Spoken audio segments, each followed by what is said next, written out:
What's up, guys? It's MB Boxing, and today I'm going to be predicting the outcome of Liam Paro versus Brock Jarvis, and this is going to be a 10-rounder in the super lightweight division, and this fight is going to be Saturday, October 15th, from the South Bank Piazza in South Brisbane, Australia, and this fight is going to be broadcasted on DAZN. And to get at both fighters' resumes, Liam Paro, fighting out of Australia, holds a record of 22 wins with no losses and 13 wins coming by way of knockout. He's currently ranked number 26 by BoxRec in the super lightweight division. And to list some of his best victories, he's defeated Yomar Alamo by split decision. He's defeated Fatih Kaliz by unanimous decision. He's knocked out James Chireji, and he's defeated Steve Gago by unanimous decision. And he also has a unanimous decision win over Hwang Kil Kim. But to get into his opponent's resume, Brock Jarvis, also fighting out of Australia, holds a record of 20-0 with 18 wins coming by way of knockout, so that's a pretty high knockout percentage for him. He's currently ranked number 129 by BoxRec in, I believe, the super lightweight division, but it could be the lightweight division since Jarvis does fluctuate in weight a lot, and I'll get into that a bit later.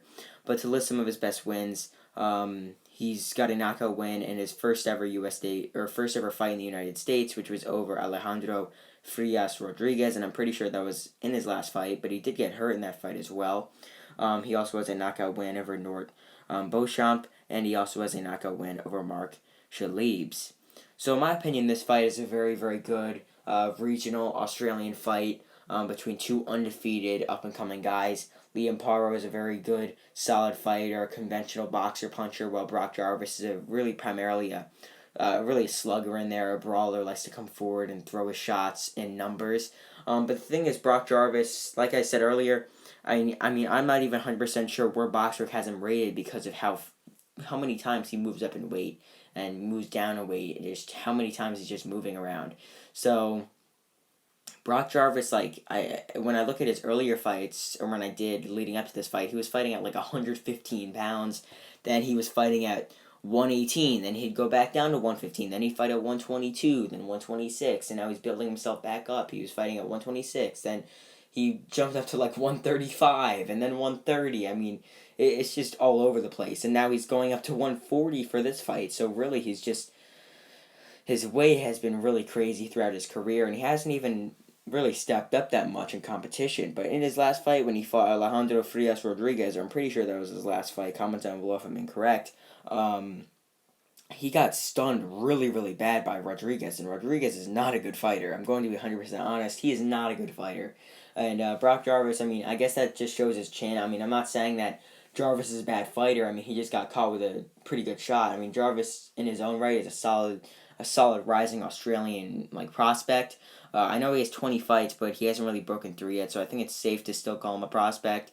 But I mean, yeah, in that fight he got caught bad. I mean, the referee could have stopped it on Jarvis, just because he was the up and coming U.S. debut fighter. I mean, obviously they didn't stop it. It reminded me of when Tyson Fury fought Otto Wallin, and they didn't stop it because of the cut, just because it was Tyson Fury. If Wallin got that cut, they would have stopped it immediately.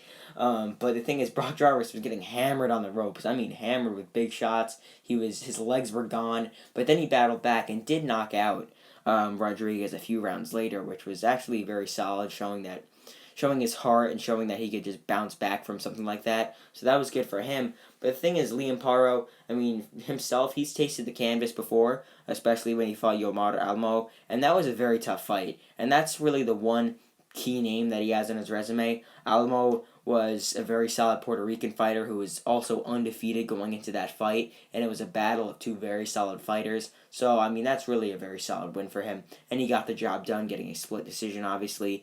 And that was on, I believe, one of the Jake Paul fight undercards. I can't really remember what exactly, which one it was. I'm pretty sure it was the first Tyron Woodley fight, I want to say. Maybe the second, but it was one of the two. But really, when it comes in terms of this fight, I just think that Liam Paro is much more experienced when it comes to just being in there with tougher guys, and I think that his style is well suited for this fight. Liam Paro, like I said earlier, is more of a boxer puncher, a counter puncher on the outside, while Brock Jarvis He just likes to come forward a lot. And like I said, Liam Paro's tasted canvas before, so I could definitely see Brock Jarvis maybe dropping Liam Paro like with a flash knockdown early, because Jarvis does have very, very good power. Even though he's moving up in weight, he's shown that his power has been translated throughout his career thus far.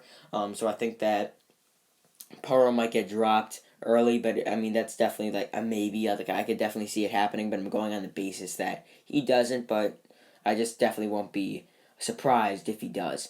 So early on in the fight, I think that Jarvis will win rounds like really just not in a pattern throughout the fight. Like he won't have a better like second half than a first half. Like I think he'll just win them just depending on just how the round goes. Like, I don't think it's going to be a fight between two halves or quarters or something like that. Like, I think that in the first 4 rounds, I think that Brock Jarvis might be able to edge one of them, just coming forward and just being much more aggressive and active than Paro. But I think in those first 4 rounds, I think that Paro will have more success in the fight. I think that he'll be just jabbing on the outside, keeping Jarvis at bay with his shots, keeping his shots in number, just doing better work on the outside. And I think that after 4 rounds, I think he will be up something like a 39-37, which is pretty clear in his favor. And then from rounds 5, 6, and 7, I think that Liam Paro will just be doing the same thing, just sticking to that game plan, trying to just counter Jarvis. I think that Jarvis could have some solid success in one of the 3 rounds in there. Most likely like round 7, I think he'll start working a bit harder because he knows he has to pick up the pace in the fight, because he'll be most likely down. I think that after the middle rounds he will be. So I think that Brock Jarvis might be able to edge one of those rounds based on activity and aggression. And so I think that after 7 rounds it could be like 68-65 for Liam Paro, something like that. But then in rounds 8 and rounds 9, I think that Brock Jarvis will also step on the gas pedal a bit and really try and push hard for maybe a knockout, a Hail Mary punch, or really just try and win those rounds, because at that point in the fight, if he needs to win those 3, he'll get a draw based on based on how I think it will go. I think that he'll be needing to win those 3 rounds late, so I think that he might win 2 of them, might win 1 of them. But I think round 10, I think that Liam Paro will stand his game and edge that round maybe. But I think it will be a pretty competitive round that could go either way, but I think that Liam Paro could edge that one. But it could also go in Jarvis's favor, because I think that late he's going to try and pick up the pace a lot.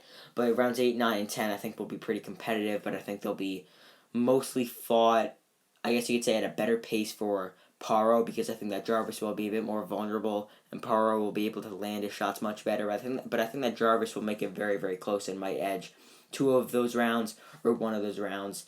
I think this fight will go the distance, and I think that based on how many rounds I've talked about, that could be close for Jarvis, or that Jarvis could win. I think it ultimately equates to like 3 rounds, maybe 4 rounds for Jarvis. So I think that ultimately Liam Paro will be up in this fight in the end when it comes to the tallying, and I think that he will get the unanimous decision victory. So if you're predicting this fight, comment down below who you think is going to win. I think Liam Paro will win, but I think this is a very solid fight between 2 real solid up-and-coming Australians who are undefeated. So, I think that Liam Paro, if he wins this fight, which I think he will, he'll get some much bigger opportunities, maybe in the United States, or maybe just in his home country of Australia, and it could lead to him obviously getting much, much bigger fights. So overall, I believe that Liam Paro will defeat Brock Jarvis by a pretty competitive, unanimous decision victory, but I think it will also be pretty clear. And I think that the judges will score this bout somewhere around like 97-93, and maybe 96-94. And yeah, that's really it. I'm MB Boxing. Thanks for watching, and I'll see you guys later.